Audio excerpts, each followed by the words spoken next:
एक छोटे से कस्बे में सुनील नाम का एक लड़का रहता था। बचपन में ही पिता की मृत्यु हो जाने के कारण परिवार की आर्थिक स्थिति बड़ी दयनीय थी। सुनील की माँ कुछ पढ़ी लिखी जरूर थी, लेकिन उतनी पढ़ाई से नौकरी कहाँ मिलने वाली थी।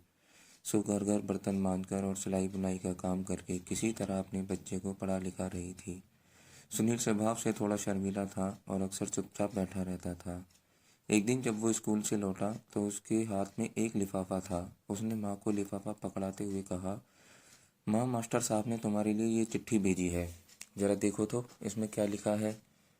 माँ ने मन ही मन चिट्ठी पढ़ी और मुस्कुराकर बोली, बेटा, इसमें लिखा है कि आपका बेटा काफ़ी होशियार है। इस स्कूल के बाकी बच्चों की तुलना में इसका दिमाग बहुत तेज है और हमारे पास इसे पढ़ाने लायक अच्छे शिक्षक नहीं हैं।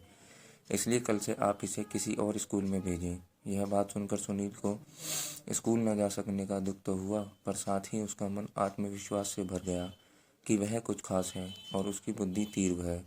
माँ ने उसका दाखिला एक अन्य स्कूल में करा दिया। समय बीतने लगा। सुनील ने खूब मेहनत से पढ़ाई की। आगे चलकर उसने सिविल सर्विसेज परीक्षा भी पास की और आईएएस अफसर बन गया।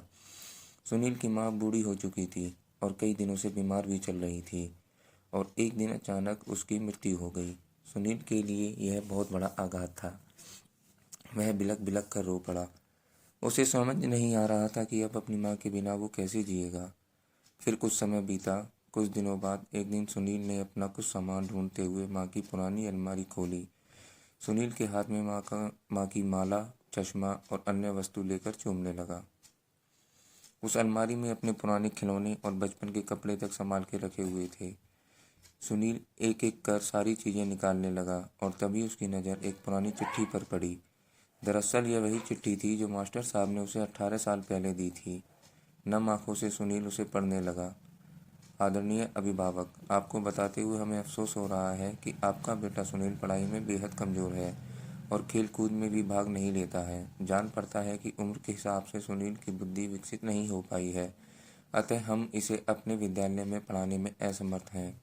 आपसे निवेदन है कि सुनील का दाखिला किसी मंदबुद्धि विद्यालय में कराएं अथवा खुद घर पर रखकर इसे पढ़ाएं। सादर, प्रिंसिपल।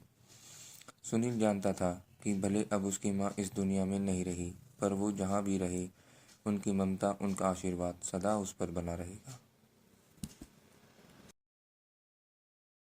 कहानी अच्छी लगी हो तो लाइक और सब्सक्राइब करें।